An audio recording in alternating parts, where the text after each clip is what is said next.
World. Welcome to another Enough Talk set review. Hey, you can see us. We will do our best to make funny hand gestures and reference the fact that we're on You're on camera. that side, right? Am I pointing in the You're pointing appropriate to the direction? card. That way is the card, the one that you're Okay, pointing. Yeah, I'm over there. good. The card's over there. I am, of course, Jesse Grabowski. I'm joined by the unmistakable Paul Eshman. That's true. And we're just going to jump into it. We're not going to do any funny shtick. We're not going to talk about our lives. We're just going to talk about L5R cards because this is a big Lot to get set, through. and yeah, we want to Yep. crank through everything. So we're starting with Crab because alphabetically they are first, and here's their new stronghold. It's been previewed for a long time.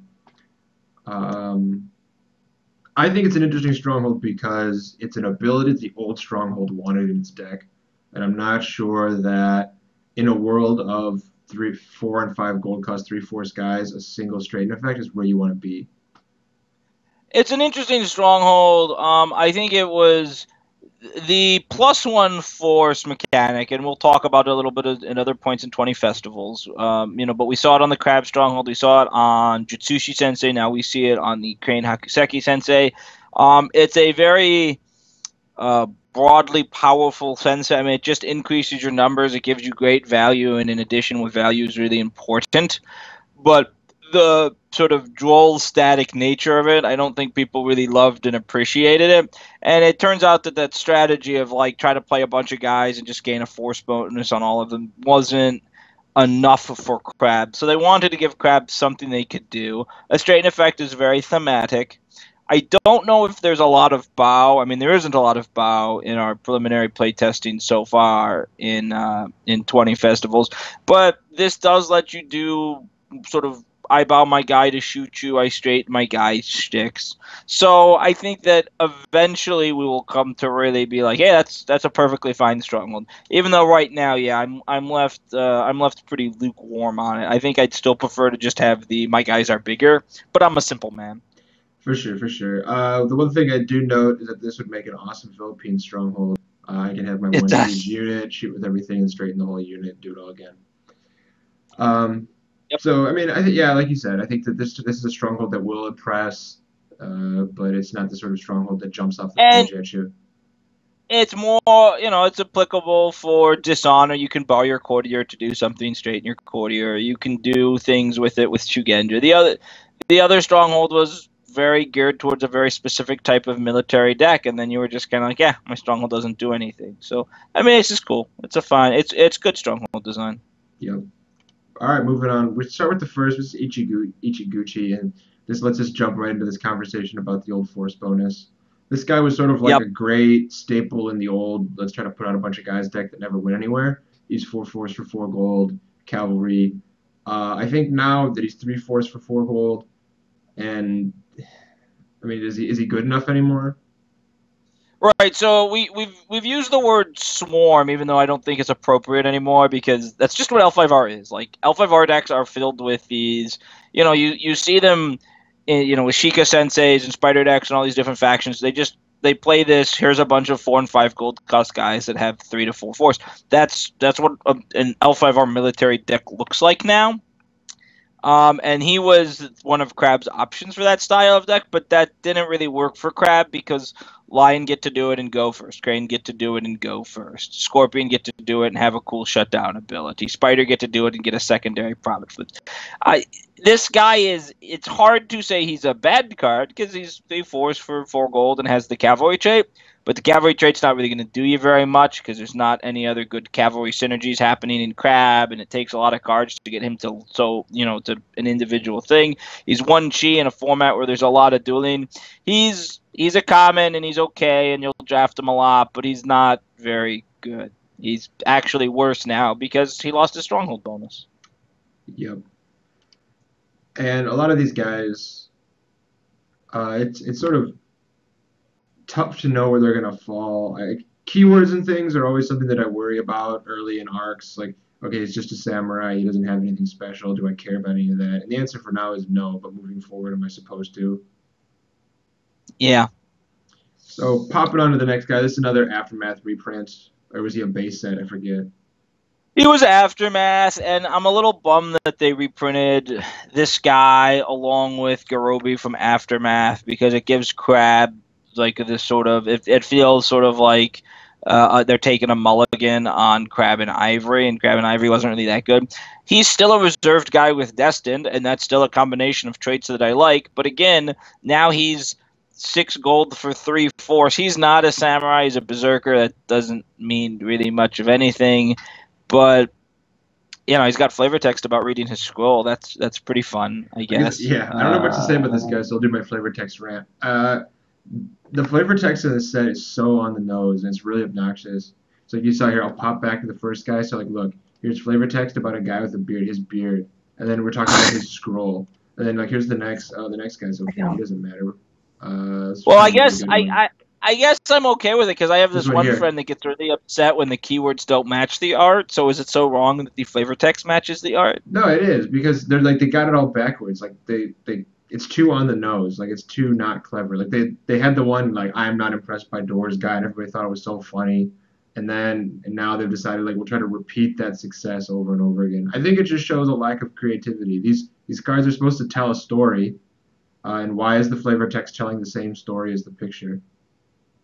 Because you have to make a lot of flavor text, and it's a big set, is my guess. So anyway, yeah, I think that this is a card that will go in a lot of decks and then be the first one out, because would I rather have this was, I mean, Reserve is nice, and you might run them alongside the 3/3 for 6 Tactician, but at some point you're going to want your cards to bring a little bit more value. Though Destined Reserve, that's okay value. The numbers are a little weak.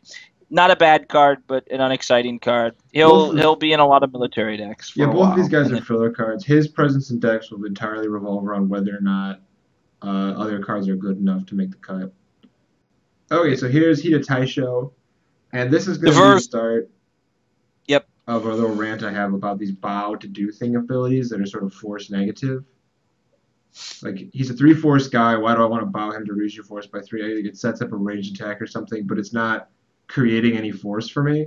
It's sort of like a force neutral. And it's what we talked about, right? So this guy is designed just for 20 festivals, and the numbers are good, and he has a battle. And the idea is that you bow him and then you straighten him with the box, right? Like it's deck design 101.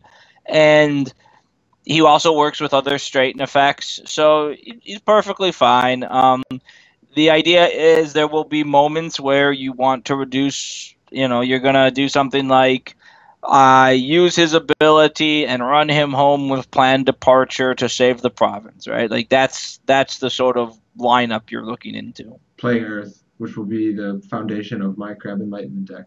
You're right, this guy has great numbers. So, the ability's fine. Yep. It's like, just these little, like, this ability's a good one. Maybe it was I picked a bad spot. There's a lot of, like, 3 force guys, the range 2 sort of stuff floated all through the set. We saw that even a little bit in the previous set, which was called New Order.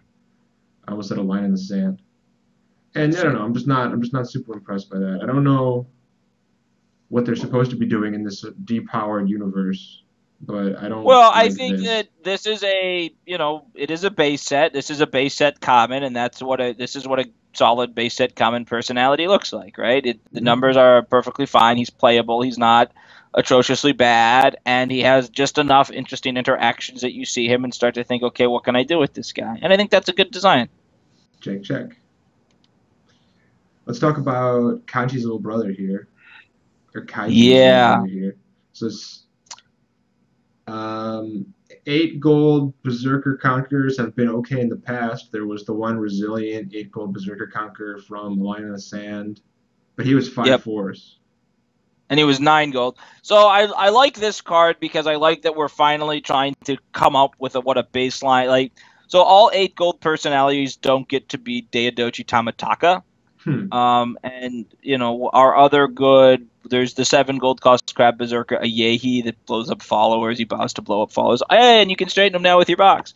I think that this guy follows. There's a unicorn cavalry conqueror. I like this guy. It's got a fear 3, but it's maybe an adjustable for 3 if you give him a weapon, which he wants to do because of conquer. I don't know if these 8 gold cost guys are going to be good enough to push people into a world where you go like double gold, 2 8 gold cost guys, attack with your 2 guys like that. that was a type of mid-game military that L5R had for a long, long time, and we don't really do that much anymore. And I think Hida Zabaru is a good start to sort of sending us back on that on that place. The problem is 8 gold is still just it's just so much, right? Yeah. I mean, 8 is just a lot. If he's 5 force, I really like this guy. At 4 force, I'm a little underwhelmed because 2 4 force guys don't take a lot of provinces, and that's a concern to me. Right. But he's good. I mean, Yeah, I agree. I just feel like that 8 is a little expensive, especially we just saw a 4 gold cost guy with 3 force in our so at battle 6, ability. he's insane, right? So it's like it's finding the right Yeah, place. So at 6, this guy's too good at 4 force with Berserker and Conqueror and a fair effect.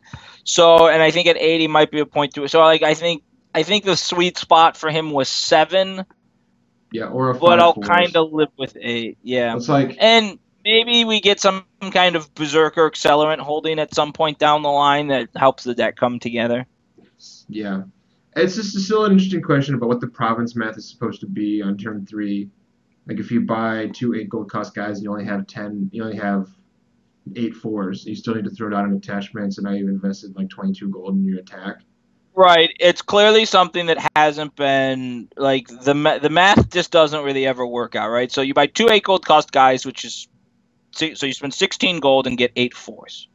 Where lots of other decks can spend 16 gold and get 12 force Yep. without any problem, right? And so that's the issue. Like how much does that 4 force matter? And it matters quite a bit because it's also diversified targeting for your opponent's actions, right? A single send home on a big guy, it's a different sort of and they've designed so far L5R is in this, ever evolving state, and they just haven't quite realized where the numbers need to go to get the right upward scale. But I like Zabaru, Yeah, and he served well despite his curse or something. I I will find a love way to end. He I kills love people. This guy's anybody awesome. with Conqueror. Heart. I love anybody with Conqueror, so I'll try to play with him to the extent that I ever play Crab, but yeah, gold costs. Let's talk about Rakahime. Rakahime, I think this card is totally nutso because it's not unique. I know it's 10 gold, I know that's huge, but he's 10 gold for 5 force. But I love Um, it. This is something I was talking about. I really felt like L5R in Ivory was missing, especially Ivory Strict. In Arc, we had some of the unique personalities. So, like, we had Nakuras and Dark Knights. I really felt like I didn't know what a 10 gold cost guide looked like. We had this is a a 10 Mantis gold guy cost guy. there, and we had the Lion Breeder guy, and, like, what else? And now, this, to me, this is what a 10 gold cost guy looks like, and I get it. Yeah, this guy is totally nuts. Like he jump defends and then makes you pitch a card, lives on resilient, and then cracks back, makes you pitch another card. There's no Yep. redraw. All of the card pitch we've seen in the past has that redraw clause on it. This guy just straight like ditch a gas card. Like I attack you, I Yeah, throw away one of my expensive attachments that I'm playing. Like I throw away my Demolisher, you throw away your Unholy Strike, and then I proceed to roll you. Like yep. I this, mean, he's a really cool card. He's very expensive. It's going to take a lot of work to get that deck work. And I don't know what Magistrate means for him in Crab. Crab don't have a lot of Magistrates, not a lot of good Magistrate cards. And yeah, I think this is a really interesting card. I'm really excited to try to play with him. I kind of wish he had, I can always quibble, and so I'll quibble. I kind of wish he had an extra point of chi or something, but he's a really cool card. yeah, I think this guy is just straight gas. Just the kind of card that a deck like that. You just like an attachment heavy shell that everything we've seen in Crab so far is pushing me in that direction. The box, the Conqueror guy, now this. Like I can pitch away one of my attachments and make you pitch away gas. His flavor And text of talks course, about Kokujin. His art's pretty cool. Like I'm all over this card.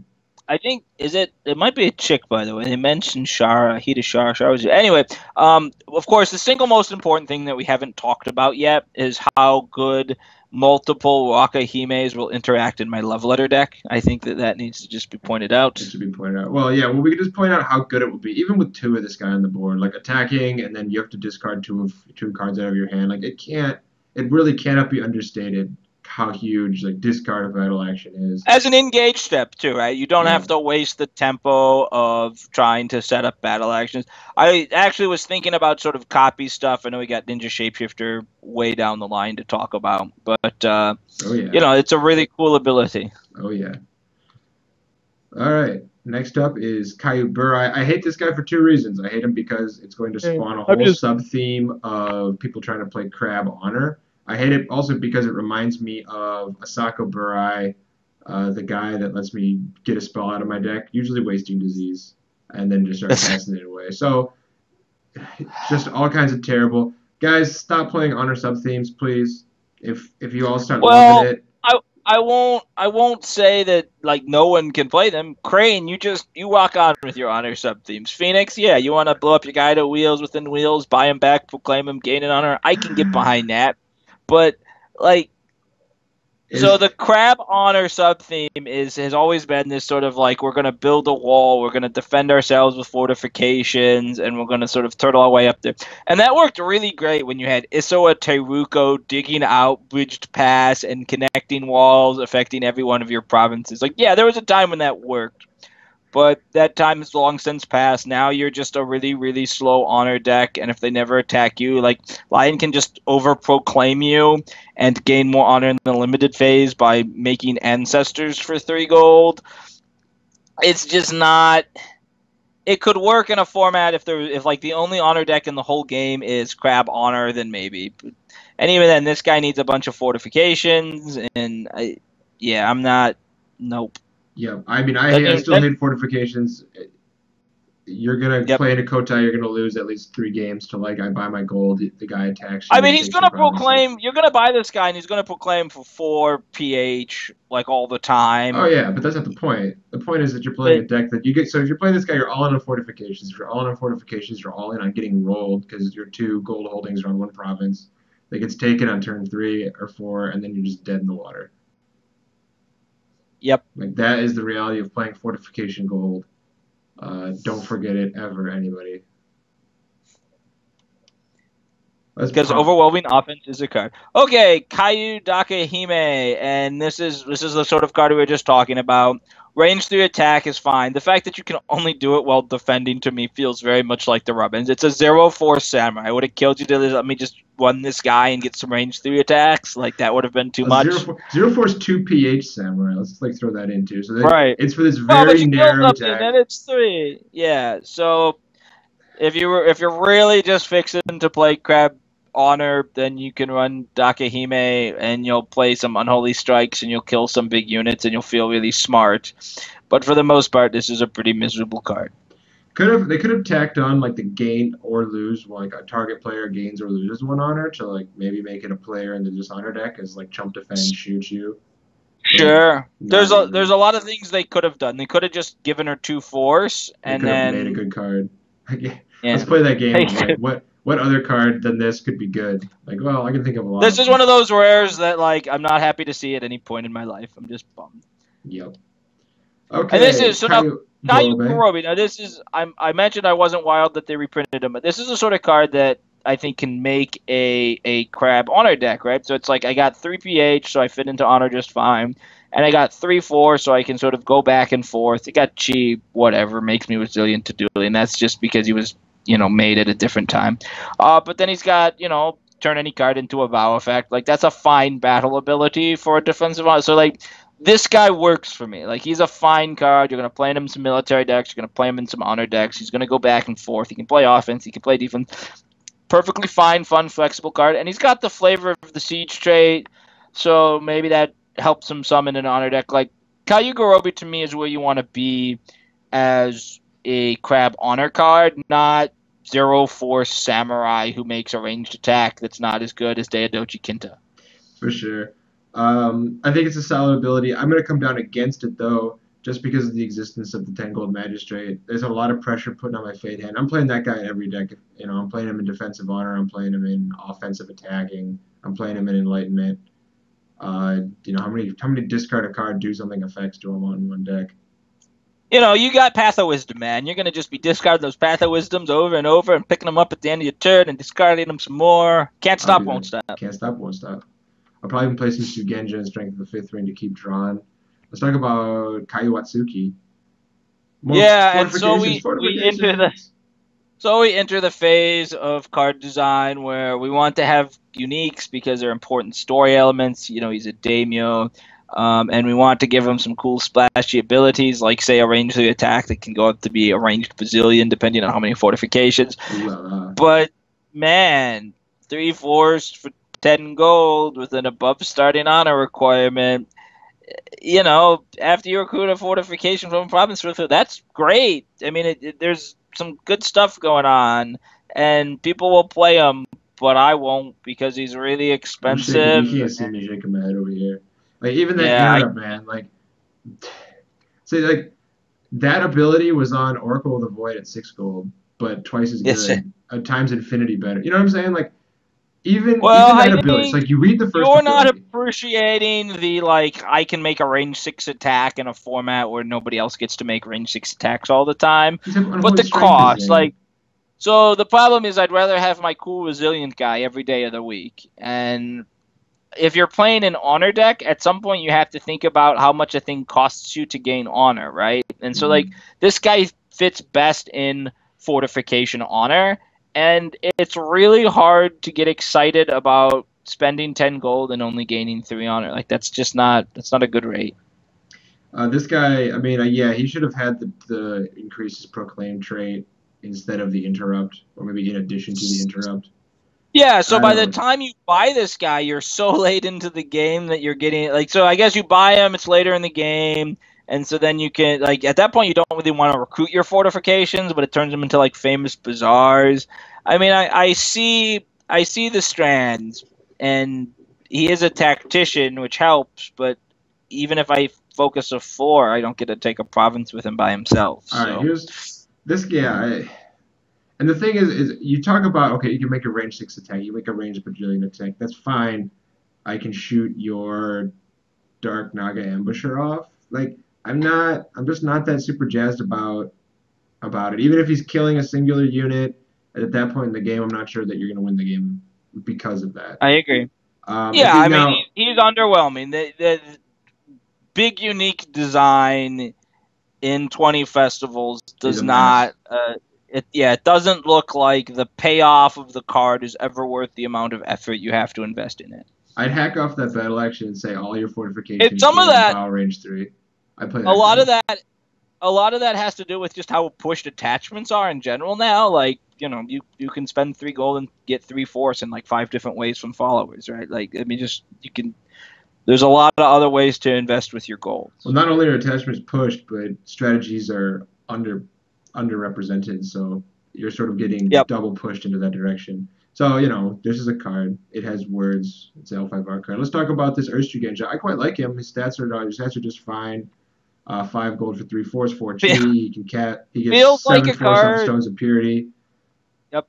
Feels like a card that we should have seen long before now. Shugenja have had, or Crab have had Shugenja sub theme hints before, right? The girl with the wolves and Kuni Utago going all the way back. He was just played because he could Wind's Truth and had a dash on a wreck, but still. This is a really cool, fine card. I don't like the sub theme of the Sensei, but I absolutely do like just Crab military deck that runs a couple of Shugenjas and a couple of spells because Final Ruin's really good. You use Final Ruin just fine here, Forty dude. Yeah, I can almost see a deck that's sort of like the Dragon Monk Shugenja deck. It's like a Samurai Shugenja deck that plays a couple spells, that plays a couple of attachments, and can swing with a lot of force. This is the sort of building blocks you need for it. They had two non-unique Sam Shugenja last arc. The one Jade Guy, and there's another overpriced dude. Yeah, that's the one that reduced the fear effects or whatever. Yeah, The that's the seven one. That's the gold one. for. The 7 gold that reduces fear effects. And they just sort of never went anywhere. They print a couple shugs and they say, okay, here's the Cooney family. Great. Next, moving on. Which is Yep, what I didn't wish their really have a approach to the play. Samusu family was. That's yes. Well, they didn't get any terrible Samusu, so we can't get too complaining here. At any Okay, so point, we're moving I on. would keep my eye on this card. I'm not going to play it now, but maybe in 2 sets, if they keep printing like one Shugenja, I think down the line, Crab could have a strong sub theme there. Yep. Here is another non-unique Here, Shugenja. he's a little less impressive yeah. based on the numbers, right? A little less force, a little less G, a little more gold. But he's got a melee 3 attack, which isn't terrible. Melee 4 if there's Shadowlands and you could like play the free spell that makes them Shadowlands, but please don't do that. That's a bad Don't. idea. Yep, just play him. This And is, this guy's actually great. His melee attack is force positive, which is pretty rare on cards. right, but it's force positive because his force is really below average. Yeah, okay. Don't cloud the issue with facts, man. Look at you! I've got. I But will say, I think this is a card that's you'll play it alongside. You'll want one more Shugenja in your deck, and you can play Hirakabe here. He's perfectly fine. He's just a little expensive for my for sure. tastes. The fact they're all Earth too is just great. The box is really nice Yep. with Stones of Purity. You get The cast Hatomi's those Devotion off is a again. spell that you're gonna get to play and get some mileage out of. You give him a Hatomi's Devotion and defend and shoot things and don't die at resolution. Kuni Renyu, another Earth Shugenja. This one not non-unique. Much better Right, than so the other unique guy we looked at. Still a little overpriced. yep, Unstoppable Bow is good. I mean, that's a good ability. The numbers are good. This is the guy that if Crab tried to play a School of Wizardry type deck, this is like your one great payoff card. Mhm. And the interrupt works well, right? The idea is that you use the Unstoppable Battle and interrupt with the interrupt, and they can't straighten, and that's pretty cool. Good numbers, bunch of traits. The only one that really matters is Shugenja, but 5 Chi is really great because Stones of Purity is really good. You give him a Guidance in War, and you just fly around all over the place. I like Kuni Renyu. He's been solid. This is not his best form, but it's probably his second best incarnation. Tough to Definitely top the not. unique. Tough to top the first experienced one. Yep. And here's yet another Urshigenja. 7 gold's a little expensive, but 4 force. So these, So this one grinds my gears a little bit. I think you missed the Imperial Gift. You can tell right away from the art that this is the Imperial Gift card. Imperial Gift 3 had all that kind of artwork, the background with the like made by crayons or whatever that is. Which is who Kuni Uedo is. I don't know why they did it as a solo. I don't know why they didn't just reprint Kuni Uedo with updated like text because no one knew who Kuni Uedo was. It was a card that had no story or no place or no purpose and was completely unplayed at the time. So like the fact that they made this a solo is really bizarre and weird to me. But the one that I'm going to comment on that you might have it's Commander. I don't think they're going to get to do a good Commander sub-theme right out the gates, Crab, but there are some good commander cards. There's the negate movement commander card. There's the put your commander back in provinces, which also straightens 2 followers. This guy's a really interesting design to me because it's a Shugenja that cares about followers. yeah. So you play him in a follower deck, and he just isn't samurai. I mean, I think Yaru's actually pretty interesting, and I'm actually really excited about it. The ability Yeah. to sort of attack in and then as a battle throw down just like reserve in any follower is I think a pretty cool ability. It's easy to write this ability off, but a point that Paul made to me before we started the podcast was that there's not really any unopposed force generation in this set. And Yep. so this guy has that. And he lets you sort of attack and undercommit to your attacks, and then they don't defend, you throw down a follower, take the province kind of thing. So I think that he could fit. I'm playing him in Shugenja still, probably, because that's the trait that I Yeah, care about the most. solid numbers, not great, but it's so the problem is if you play him in a Shugenja deck, how many followers are you running, and does his ability do anything, or is he just now a 4 force 3 Chi Shugenja for 7? At which point you have to start saying, well, wouldn't I rather just have Bad Clan? Wouldn't I rather just have one of the other unaligned Shugenjas, the one that puts rings into play or something? Inamoto, the one that gets the force bonus. There's all these other unaligned Shugs you have to compete with for space. Fair enough. But yeah, I like that force generation. I think that like my first reaction to this card is sort of meh, but you think about it a little more, and there's space. There's space for him. I mean, Spider Elite So High is one of the great cards of the last 3 sets, right? So, I mean, obviously, an ability that can turn any. I think Spider Elite's already reserved, so good. Well That's done. it. And now we're back to the last card. I would say last but not least, but I'm not sure that it applies. 7 gold, three It's fours, definitely range to it's attack. What is yep. destined to 1 gold or 2 gold in their pricing scheme? Do you think? Two. It's got to be two, right? Unless you're paying. Yeah, it's got to be two. Because like at 5 gold, you could talk me into playing this card. I'd play him because he's 3 fours for 5 gold, make a range 2 attack, and he's destined. At 7 gold, I didn't play him in Ivory. I won't be playing him. And I mean, I guess if a Crab Philippines type, one big unit with all my followers deck comes together because we just can't help ourselves but build Lonely Dojo decks, like he'd be in that, right? Yeah, and I mean that deck's really really good, especially with the 1-for-1 destined holding. We'll talk about Yep. later. So But I mean, it goes to show how little impact this guy made. I didn't even remember him being in Ivory. yeah, there was a couple versions of him, right? The Spider had the same guy, and then the Crane had the same guy, but with Fallen. Yep, yep. I played the So Crane one. yep. Anyway, so that's So Crab. so it turns out we had this one guy. He was in like 3 or 4 different factions, and the only one that was worth playing was the Crane Crane one. one. Yes, because Um, being Crane is better than being everything else. there's just something about those purple pajamas or powder blue pajamas. Sorry. Overall impressions of Crab, Paul? Are they better, worse, or Uh, just as fine as they were I think Government Any they're I Strix? think they're better because the environment shifts in a way that allows them to be better.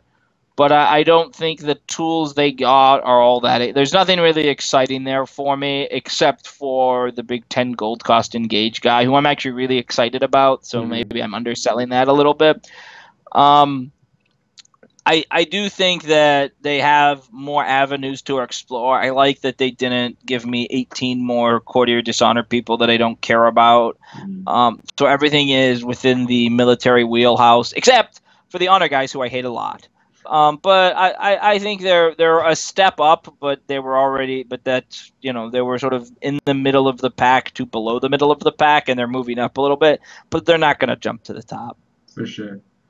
Actually, I didn't load it up, but we should do the Sensei. You want to do the Crab Sensei too, real quick? Yeah, it's no problem. Here we Let me go. Look just at us pull it up. adjusting on the fly. Look at us adjusting on So the it's fly. Earth Shugenja So discard stuff. let me just pop it up real quick here. 20 festivals. Yeah, so Sensei. it's the discard sensei, Yep. and it's perfectly pleasant. Do you want to go first? Yeah, I mean, are you reading it now for like the very first No, time? no, no. I know this card. I know this card because it's So, a throwback to the Keeper of the Earth. Is always what I think of it as. so I hate it because it doesn't let me play Shadowlands cards. I thought the minus starting honor is impactful. It doesn't really affect a lot of your Shugenja, but if there are just the way Honor X work, there are some really good personalities at the 3 honor mark, then that kind of bugs me. Um, it's a powerful interrupt. Making people discard cards is a powerful effect, but you're not going to get that effect a whole bunch of times, and your opponent can sort of work around it and how they play their actions and how they play their spots. So I don't think it creates a powerful deck. It does create, mistake blowouts where people don't play around it properly. But in my mind, the hit to starting honor, the hit to province strength is actually a little bit too much to take, and it's just a little bit too much. If it was just hit your Shugenja or hit your Earth card, I'd be much more excited about it. Shugenja with attached Earth spell is a lot, and to really explore the Sensei, you'd have to like pull up all of the spells that are Earth, and I don't want to bore you with all that, but it's a little unexciting. I Well, mean, there's Stones of Stones. Purity. I mean, yeah. So Yep. this guy to me just says Stones of Purity super unit deck. And Um, guidance has some trait where you like get the trait of your guy, right? Like no, no, no, that's no, I no. think yeah. No, Doesn't guidance it? doesn't do anything with traits. Some spell does something like that, Yeah. I think. Well, the nice thing about this guy is that he doesn't care about the traits on the Shugenja, so I can still play Bat Clan, and she can have a Stones of Purity and attack, and I can still interact with my Daigo Sensei. Yes. I Yep. think the most important thing to note about Daigo Sensei relative to what he's done in the past is that it doesn't create any costs. Like, there's no, like, you make a mistake, blow out because I don't have a card to discard. Yeah, just what It's just what's that? just straight discard a card. So I like you you said, know and like yeah, it, and there's enough, like there's a free earth, there's like some free earth spells, right? There's the Straighten Effect and Servitors of Stone. There's the one that's like give your Shugenja force bonuses that's free when you attach it to earth people. I mean, there's enough like I think Kyoshi's Wrath is earth. I'd have to check no, that. yeah, That's a this is and then Opposition Stones. So like it's gonna trigger and it will have impact. The question is how many times do you have to use it before it's really putting the onus on your opponent? Because it's a telegraph discard, so they're gonna see it coming. yeah. And in the early turns of the game, I don't think this is going to matter. The way the decks are constructed with a lot of attachments and actions, they'll always have something to sort of pitch like a 5 or 6 gold item to throw away. In the later game, I think there's sort of like a non-Bowie effect where you really want to have one big unit they have to target for this to work. In the later, if you've got Yep. like some Shugenja and some not, they just attack at the guys who this doesn't affect if they have something they really need to hold. And if they don't, they just play that really good gas card first. They discard something less good and win the battle anyway. Yep. So I mean, And it's a cool effect.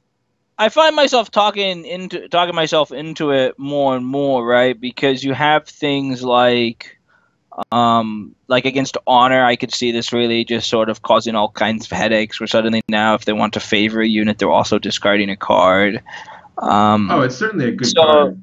It's just that yeah, so I mean, I just don't. It doesn't push me into like, oh, this makes me want to build a Crab Shugenja deck, which I am gonna do, but I don't know if it's an exciting card.